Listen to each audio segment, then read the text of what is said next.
All right, guys, how you doing? This is my follow-up video that I did, unfortunately, about 5 months ago, with everything happening in the world today with coronavirus and everything, and had a lot of stuff going on in my house with some construction and stuff. I just didn't have time to do it, and so I apologize for those of you who were waiting to kind of see what the follow-up was on this, but here it is. I added some more stuff to it since the last video.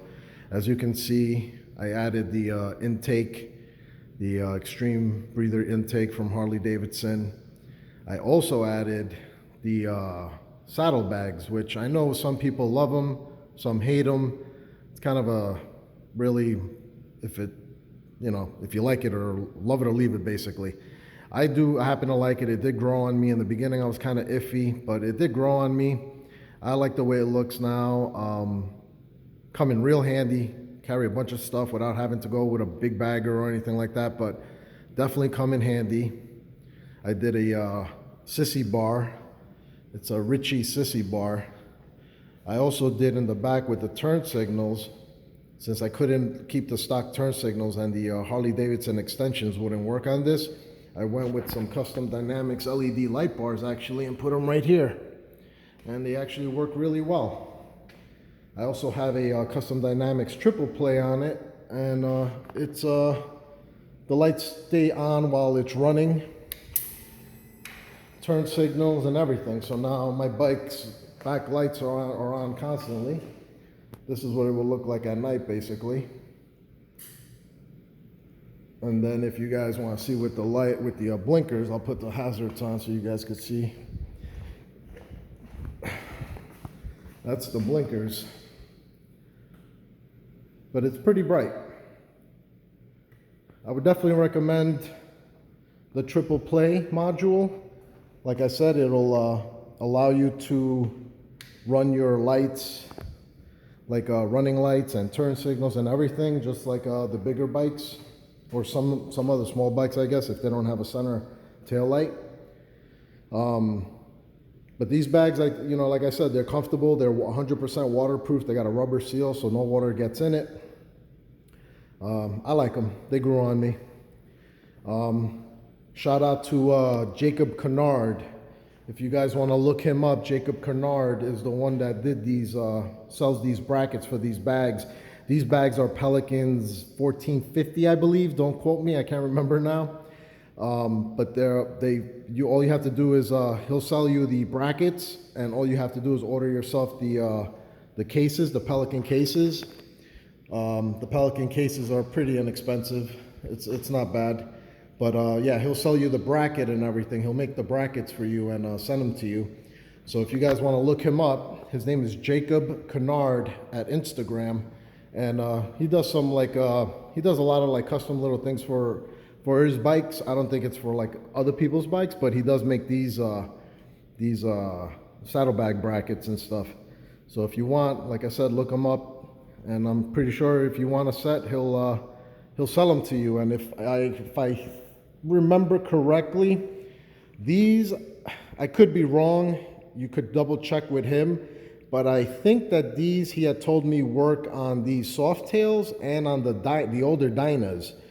Once again, I could be wrong, but I think I do remember him saying that. So I think if you have a soft tail or a Dyna, these will fit on it. But once again, look him up, Jacob Conard on Instagram, and he'll let you know if you're interested in buying these things. But yeah, so I added the Sissy Bar. All right. Then the riser, the Thrashing riser, it's an 8-inch Thrashing riser. It's pretty cool. I don't know if you can really see it there. The lighting in here is a little bit poor. It's not that bright. All right. And then here, what I'm about to show you guys here actually is hopefully helpful to somebody out there who needs this information, because at the same time when I was looking to do my risers, and I couldn't find anybody with any information with the clutch cable, and some of these companies weren't really making it at the time because the bike was fairly new. But if you guys know, on these soft tails, these clutch cables are in two pieces, which is joins right here. This thing slides up and it connects here to the other piece, the other cable that goes underneath. So actually Harley Davidson makes and sells this upper portion of the clutch cable that goes all the way up to your handle in different lengths. So what you got to do is you got to measure your clutch cable when it's from the cover down here, right? When the cover's fully down, you measure it from here, from this point here, okay, all the way up to here, where it connects into your handle. So depending on the length you need, I would use maybe like a wire or something to kind of get a good swooping, you know, length and everything, so it doesn't hang up, because you don't want your cable down and pulling down on the connection there. You want it nice and flush in there. This is a 41 inch. I probably could have went maybe an inch or two smaller. I'm not, you know, I kind of went with the 41 just to be on the safe side. But Harley Davidson makes that upper part of the clutch cable, okay, in different lengths, and they sell them. And unfortunately, when I went to my Harley Davidson dealership, they had no idea what the heck I was talking about. So then I found this. If you guys can see it there, hopefully this can help somebody out. This is a parts list for the upper clutch cable for the original equipment, and these are all the lengths they make them in. I'll keep it steady here so you guys could probably take a screenshot of this. I hope this helps somebody. I wish this was out when I was looking for my parts, because this would have saved me a ton of headaches, because I bought different lengths and everything, and I just couldn't, wasted some money basically. But yeah, this is from 28 inches all the way to 49 inches. This gives you all of them. These are the part numbers. These are the different lengths in inches and millimeters.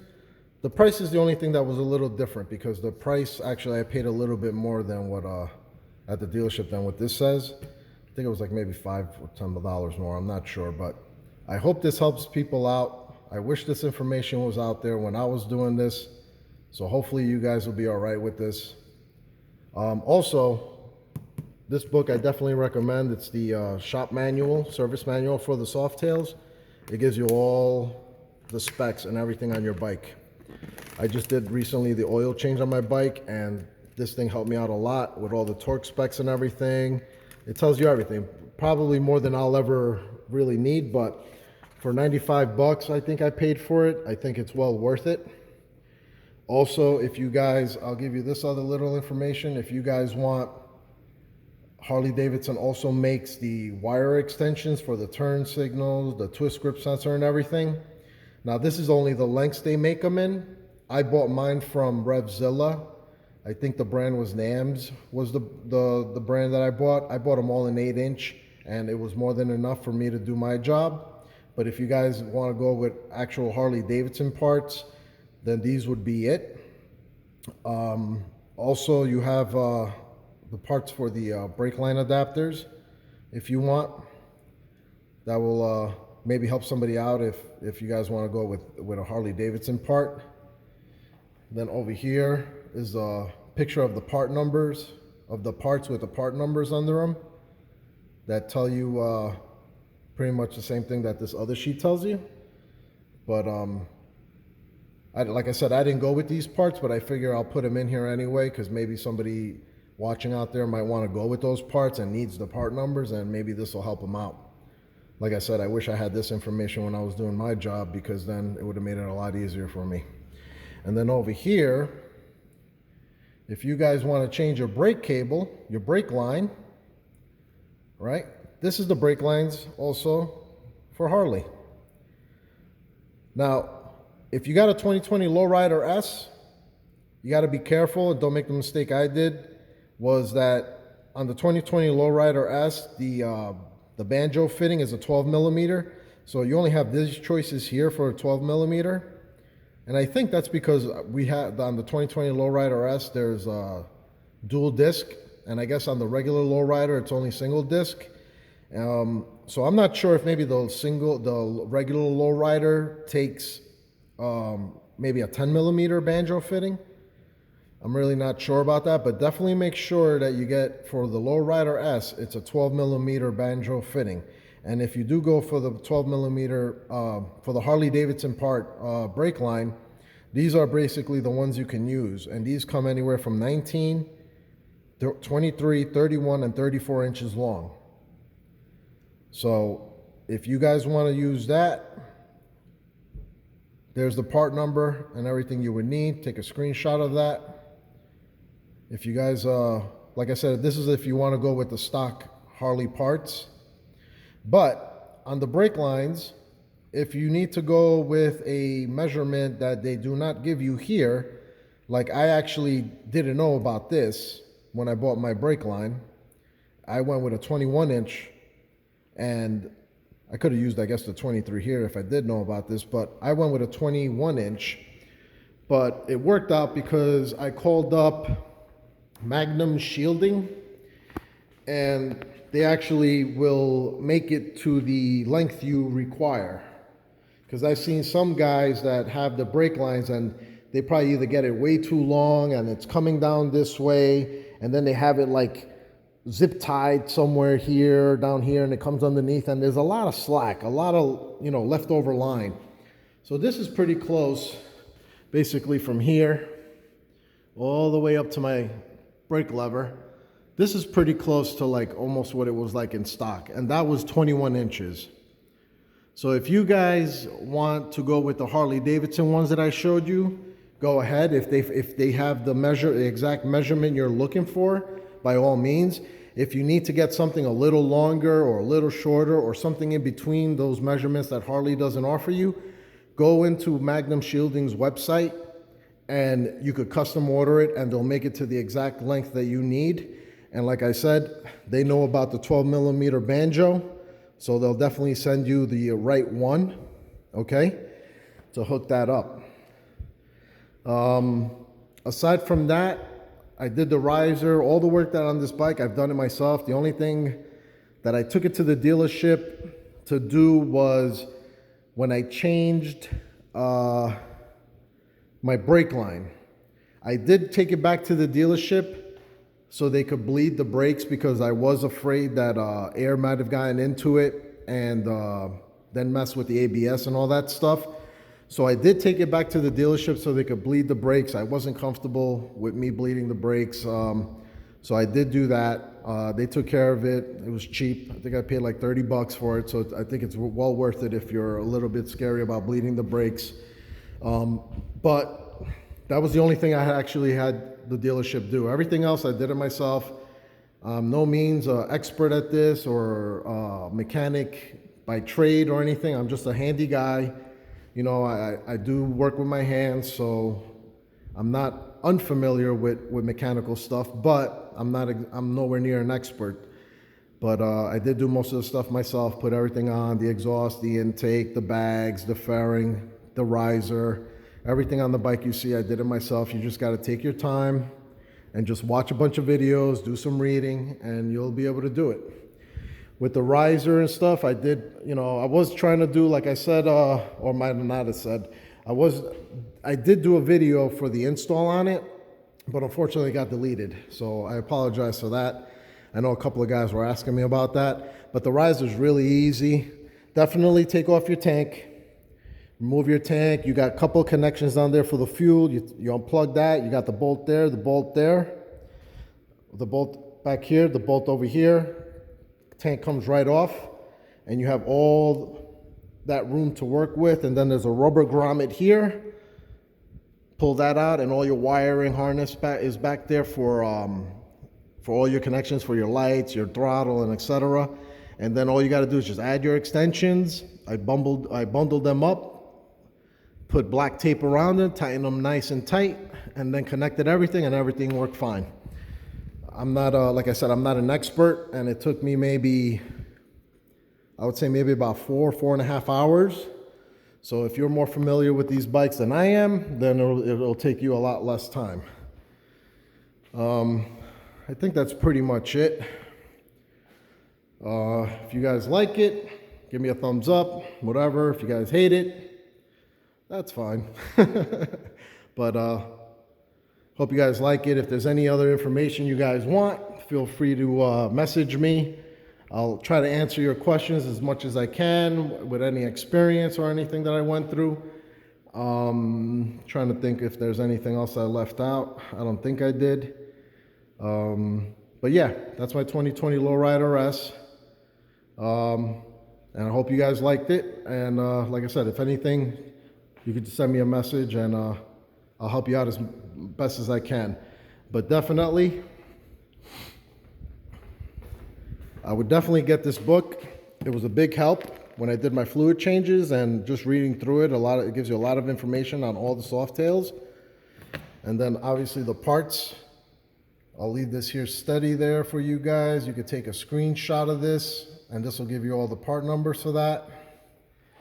This is the other one for your handlebar wiring, your upper brake line adapter.